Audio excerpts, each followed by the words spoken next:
The wedding photo where the groom was already dead. Dr. Sarah Chen had examined thousands of photographs during her career as a historical archivist at the Boston Historical Society, but something about this particular wedding portrait made her pause. The image showed a bride and groom in typical 1880s wedding attire. The bride in an elaborate white dress with a high collar and long sleeves, the groom in a dark suit with a formal cravat. The bride's expression was what first caught Sarah's attention. She wasn't smiling, which was common in photographs from that era due to long exposure times, but there was something else in her face, a tension around her eyes, a tightness in her jaw that suggested she was holding something back. Her hand rested on the groom's arm, but her fingers appeared rigid, almost claw-like in their grip. The groom was even more unsettling. His posture was unnaturally stiff, even for Victorian photography standards. His eyes had a strange, unfocused quality, and his skin appeared waxy in the light. He was propped in a chair while the bride stood slightly behind him, one hand on his shoulder, the other clutching a small bouquet of flowers that looked wilted even in the photograph. Sarah turned the photograph over. Written on the back in faded ink was, "Eleanor and Daniel McCarthy, Wedding Day, March 15th, 1889, Boston, Massachusetts." She photographed the notation and began her standard research process, checking marriage records in the Boston City Archives database. She found the entry easily. Eleanor Brennan, married to Daniel McCarthy, dated March 15, 1889, witnessed by Father Patrick O'Brien and Margaret Brennan. Everything seemed ordinary, but something about the photograph continued to bother her. She had studied enough Victorian wedding portraits to recognize the standard poses and expressions, and this one felt wrong. Sarah pulled out her magnifying glass and examined the groom more closely. The longer she looked, the more convinced she became that something was profoundly off about Daniel McCarthy's appearance in this photograph. His eyes weren't just unfocused, they appeared glassy, lifeless. The shadow beneath his chin looked wrong, as if his head was being held in place rather than naturally supported by his neck. And when she looked very closely at his hands, folded carefully in his lap, she noticed something that made her blood run cold. His fingernails were discolored, almost black at the tips. Sarah had seen that discoloration before, in post-mortem photographs from the Victorian era. Could Daniel McCarthy have been dead when this wedding photograph was taken? Sarah spent the next morning searching death records for Boston in early 1889. If Daniel McCarthy had died around the time of his supposed wedding, there would be documentation. She found it within an hour. Daniel Patrick McCarthy, age 26, died March 1st, 1889. Cause of death, traumatic injuries sustained in construction accident. Place of death, Massachusetts General Hospital. Buried March 4th, 1889, at St. Michael's Cemetery. Sarah sat back from her computer screen, her mind racing. Daniel McCarthy had died on March 1st and was buried on March 4th, yet the wedding photograph was dated March 15th, 11 days after his burial. How could a man who had been dead and buried for 11 days appear in a wedding photograph? She pulled up the marriage record again, examining it more carefully. The signature of Father Patrick O'Brien appeared authentic, matching other records she found of marriages he'd performed.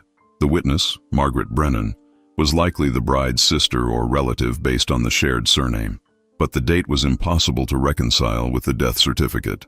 Sarah contacted her colleague, Dr. Michael Torres, a specialist in Victorian photography and post-mortem practices.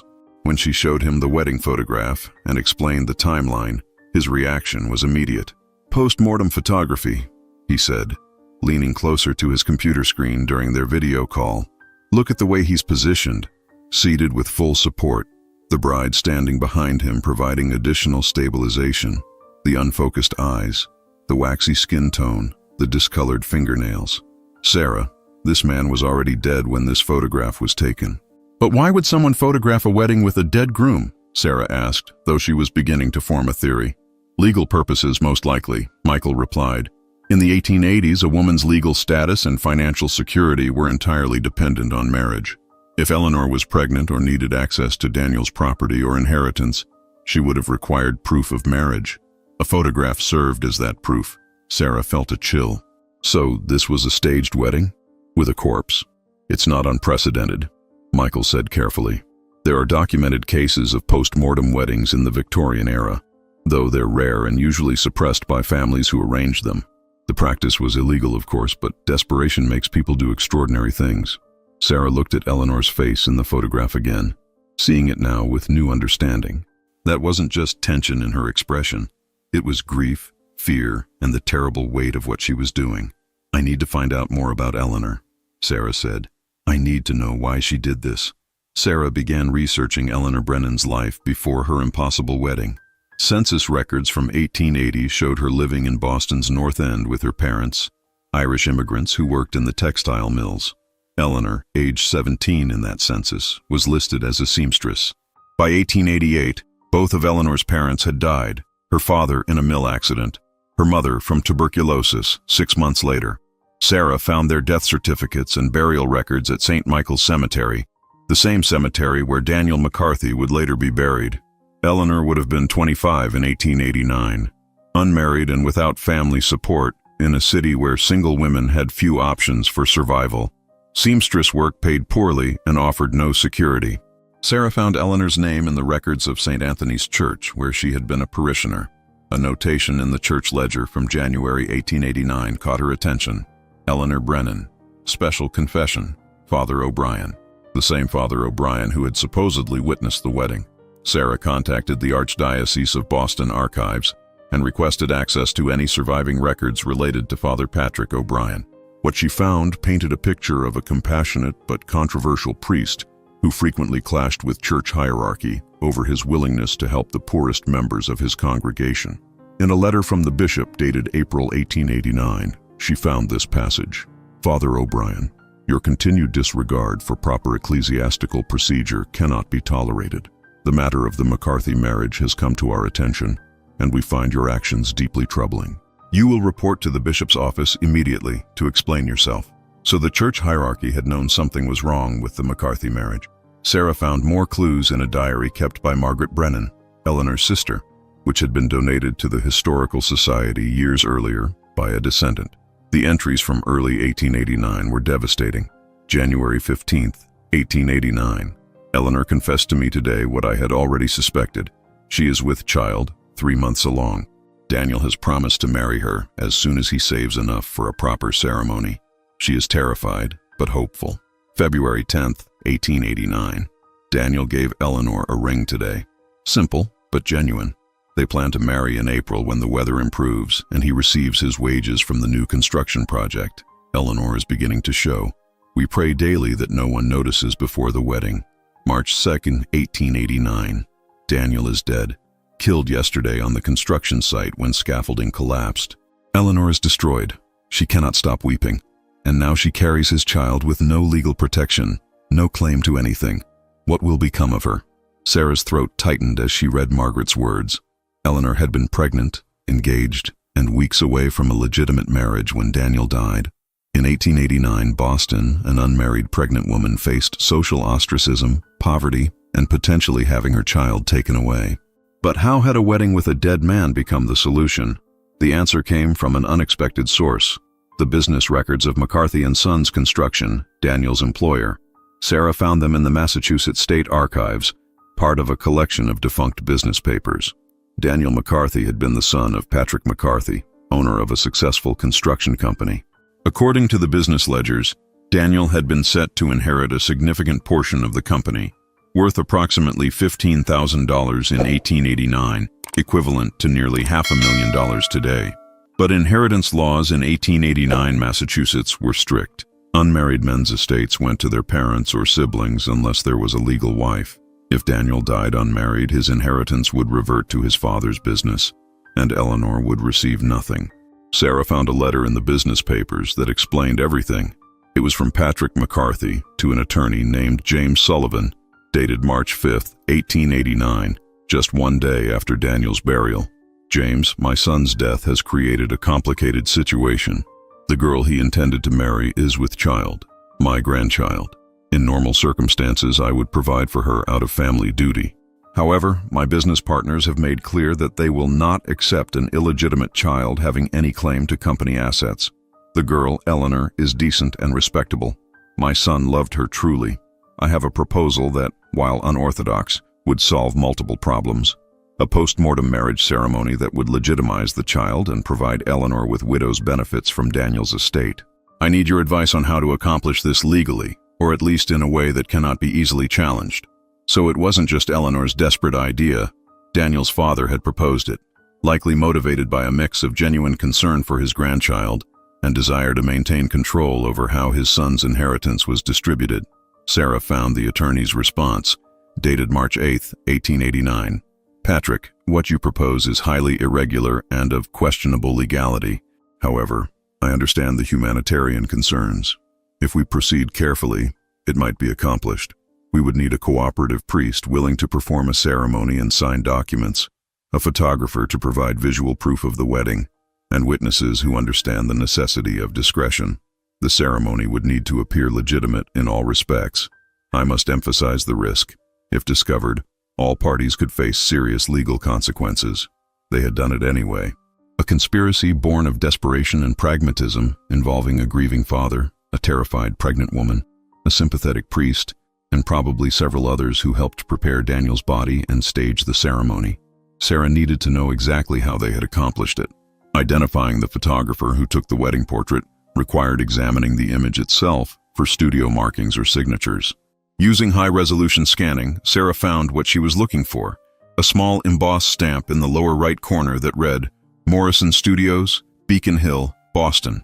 She found records of Morrison Studios in the Boston business directories from the 1880s and 1890s.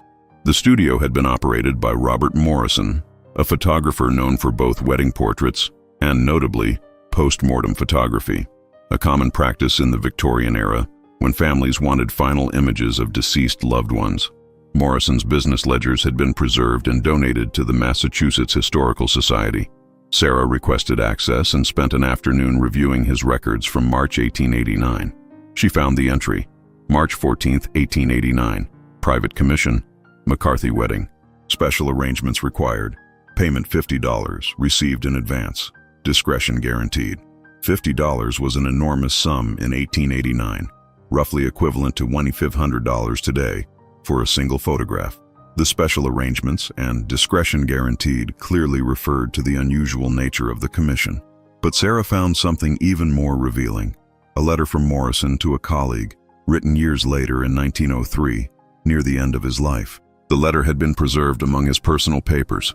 I am writing to you about a matter that has weighed on my conscience for 14 years.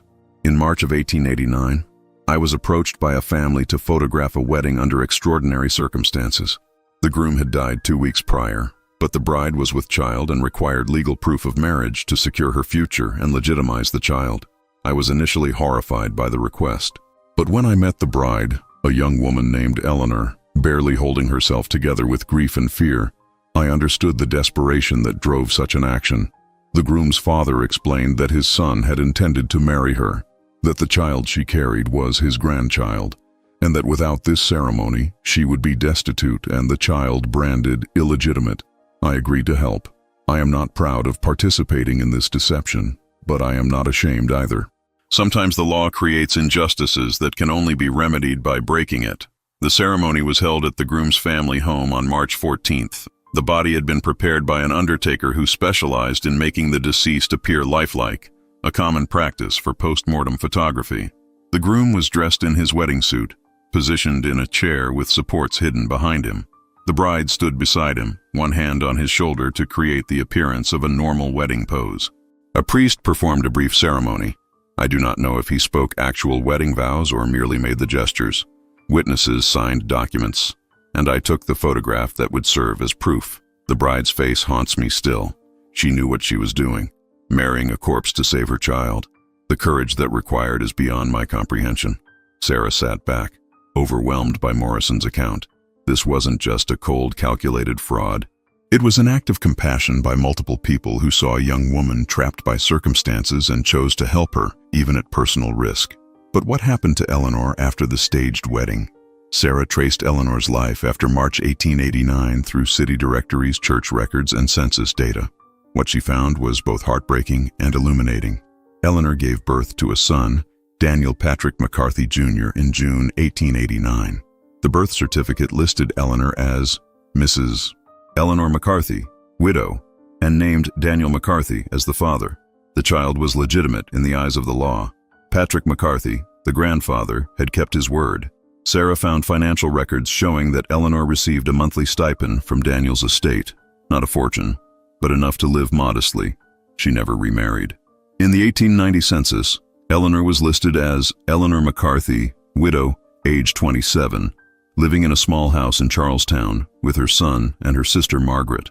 Her occupation was listed as seamstress, though the estate payments would have been her primary income.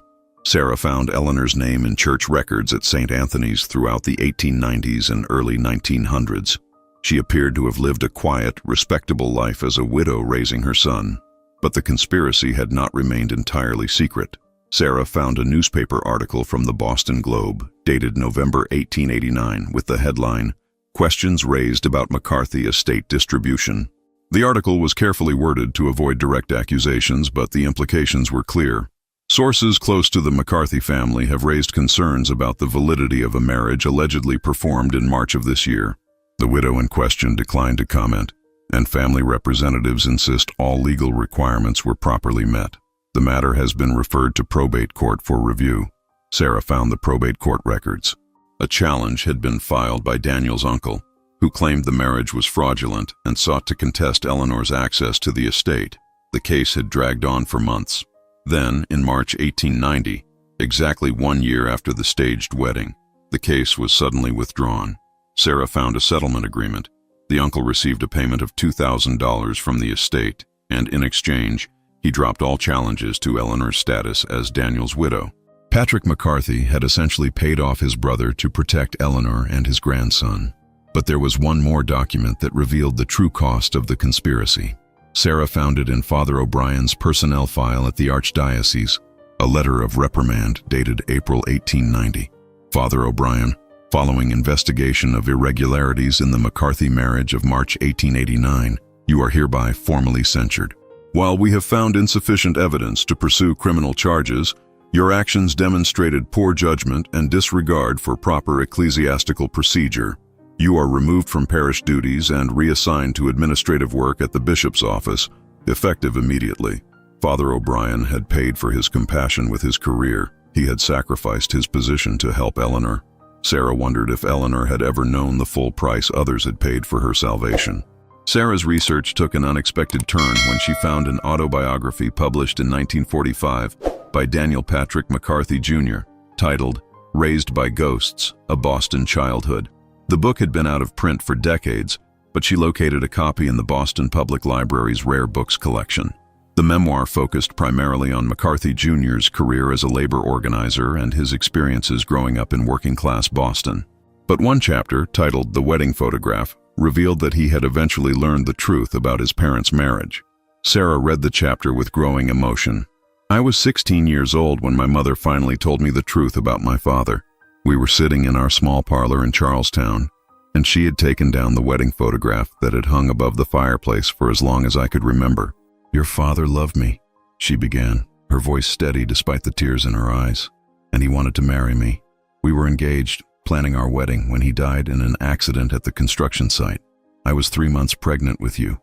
She explained what had happened next, how my grandfather Patrick had proposed the post-mortem wedding, how Father O'Brien had agreed to perform the ceremony, how the photographer Morrison had documented it, and how my father's body had been prepared and positioned for that terrible photograph.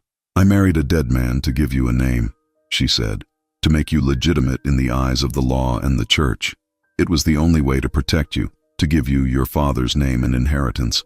I am not ashamed of what I did, but I have carried the weight of it every day of your life. I looked at the photograph with new eyes, at my mother's rigid posture, at my father's lifeless stare, at the terrible sadness beneath the formal wedding pose, and I understood, perhaps for the first time, the depth of my mother's love and the price she had paid to protect me.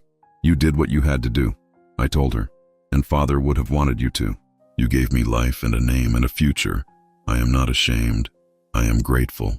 We sat together for a long time, looking at that impossible photograph, proof of a marriage that never really happened, and yet proof of a love that transcended even death. Sarah felt tears on her cheeks as she read. Daniel Jr. had not only learned the truth, but had understood and forgiven the desperate measures his mother had taken. The memoir continued. My mother lived with the secret of that wedding for 27 years before telling me. She died in 1916, age 53, and was buried beside my father at St. Michael's Cemetery. On her gravestone, my grandfather Patrick had inscribed, Eleanor McCarthy, beloved wife and mother. Her courage saved us all. I visit their graves often, and I think about the photograph that hangs in my home now. That strange, sad image of a bride and a corpse. To most people it would be macabre, even grotesque, but to me, it is evidence of love, sacrifice, and the lengths to which people will go to protect those they cherish. Sarah now understood that this story wasn't just about fraud or desperation. It was about love, not the romantic love of the couple who never got to marry, but the love of family members who conspired to protect a vulnerable woman and an unborn child.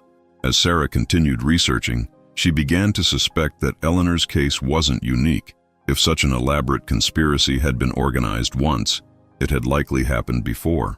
She started searching for other questionable marriage records in Boston between 1880 and 1900, focusing on cases where the death of one spouse occurred suspiciously close to the marriage date. What she found shocked her. At least 7 other cases in Boston alone, where marriages were recorded within days or weeks of one spouse's death, with no logical explanation for the timing. She found one case from 1883. Margaret O'Sullivan, married to Thomas Donnelly, recorded March 3, 1883.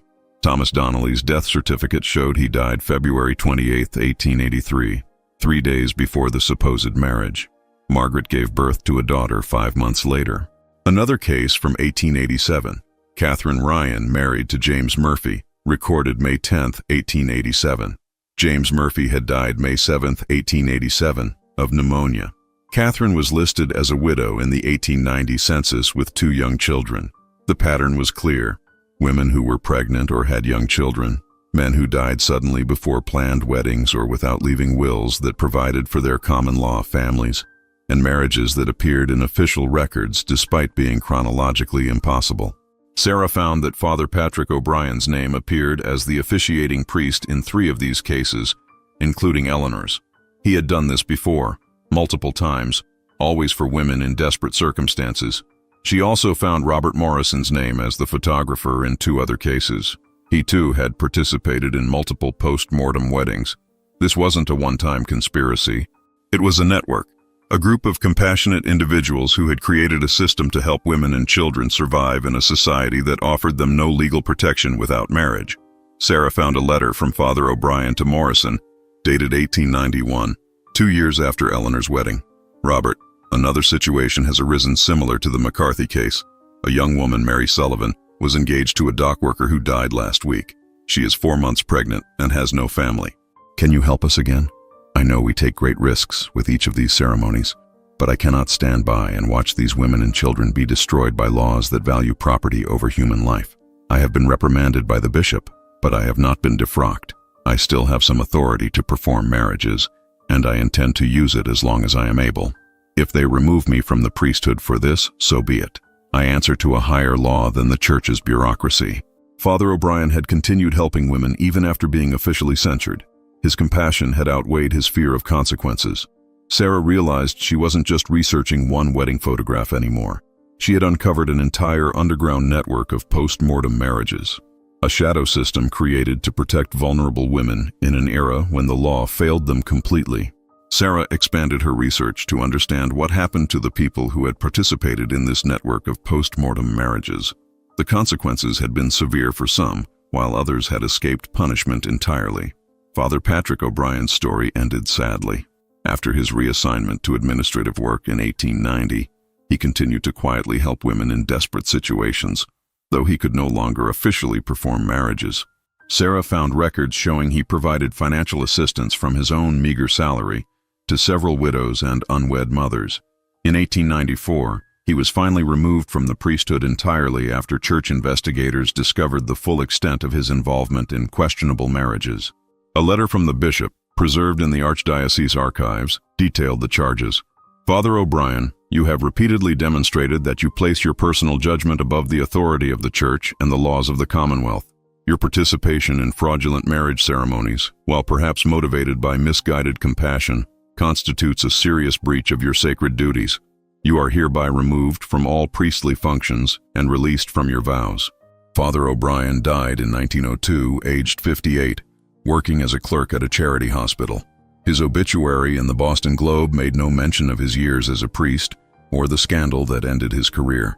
But Sarah found a letter he had written to Eleanor in 1901, near the end of his life. My dear Eleanor, I write to you as an old man reflecting on his choices. I have been told many times that what I did for you and the others was wrong, that I violated sacred laws and betrayed my calling.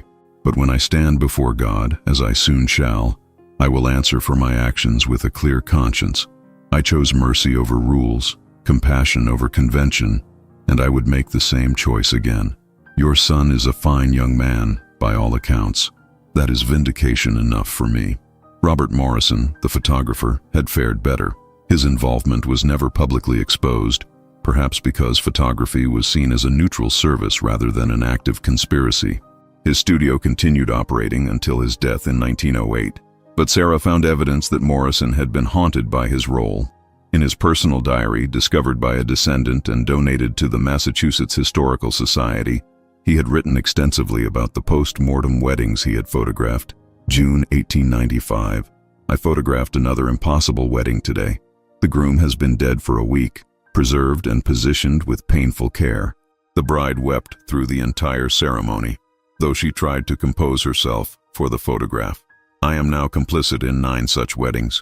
9 women whose circumstances were so desperate that marrying a corpse seemed preferable to facing society's judgment alone. What does this say about our civilization? Patrick McCarthy, Daniel's father, and the architect of Eleanor's post-mortem wedding, had died in 1905, leaving his construction business to his grandson, Daniel Jr. In his will, he had established a trust fund to support widows and children of workers killed in construction accidents, a final act of compassion inspired by his son's death and Eleanor's desperation. The network had quietly disbanded by the mid-1890s, as legal reforms began providing slightly better protection for unmarried mothers and illegitimate children. But for a brief period in the 1880s and early 1890s, it had operated as a shadow system of mercy in a merciless society. Sarah published her research in a major historical journal under the title Postmortem Marriages, Desperate Measures in Victorian Boston. The article detailed Eleanor's story and the broader network of compassionate conspiracies that had helped at least 8 documented women and their children survive. The publication generated significant media attention.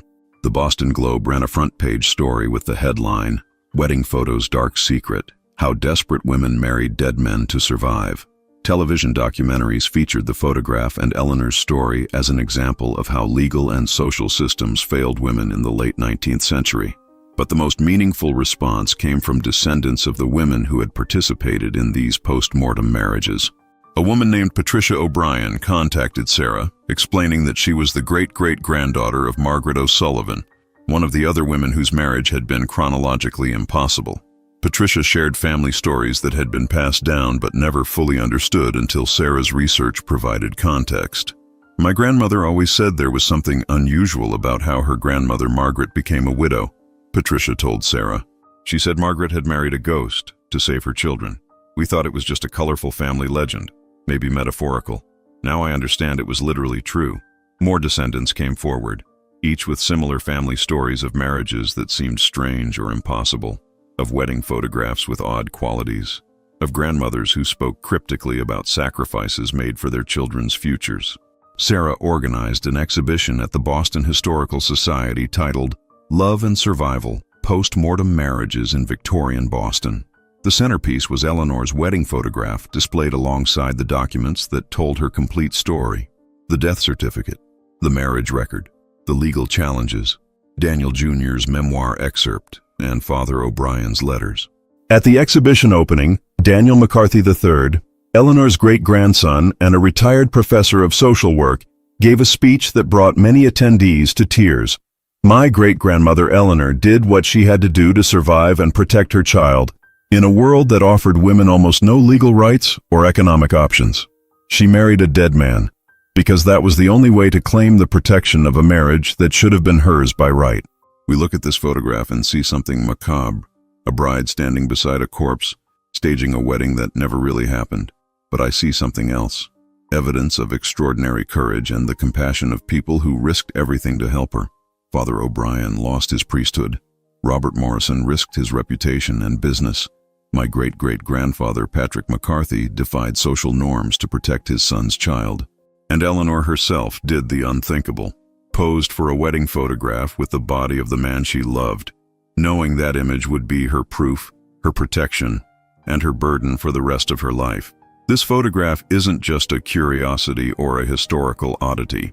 It's a testament to what people will do to protect those they love when the law offers no other option. It's proof that sometimes the most moral thing to do is to break unjust rules. My great-grandmother lived with the secret of this photograph for 27 years before telling my grandfather the truth. She died in 1916, and on her deathbed she said something my grandfather never forgot. "I am not ashamed of what I did. I would do it again tomorrow." My son had a life, a name, a future because of that terrible day. That was worth everything. Sarah stood before the photograph as the exhibition continued, watching visitors examine Eleanor's face and Daniel's lifeless eyes. She thought about all the photographs she had studied over her career, images that seemed simple on the surface but concealed complicated human stories beneath. This wedding photograph had been banned, hidden, and nearly forgotten because it documented something society preferred to deny: that women were so desperate for legal protection that they would marry corpses, and that compassionate people would help them do it. But the photograph had survived, carried through 4 generations of the McCarthy family, preserved as evidence not of fraud, but of love and survival. Sarah had added a new caption to the exhibition display: Eleanor and Daniel McCarthy, Boston, 1889. A marriage that never happened, and a love that transcended death. Evidence of desperation, courage, and the price of survival in a society that failed its most vulnerable citizens. The photograph hung in the exhibition for 6 months, seen by thousands of visitors. Many came specifically to see the wedding photo where the groom was already dead, drawn by the macabre curiosity of the title. But most left understanding something deeper, that behind every historical photograph lies a human story, and sometimes those stories reveal uncomfortable truths about the societies we've built and the people who found ways to survive them, even when survival required the unthinkable. Eleanor's photograph now resides permanently in the Boston Historical Society's collection, a reminder that history is not just dates and facts, but the desperate courage of ordinary people trying to protect what they love in extraordinary circumstances.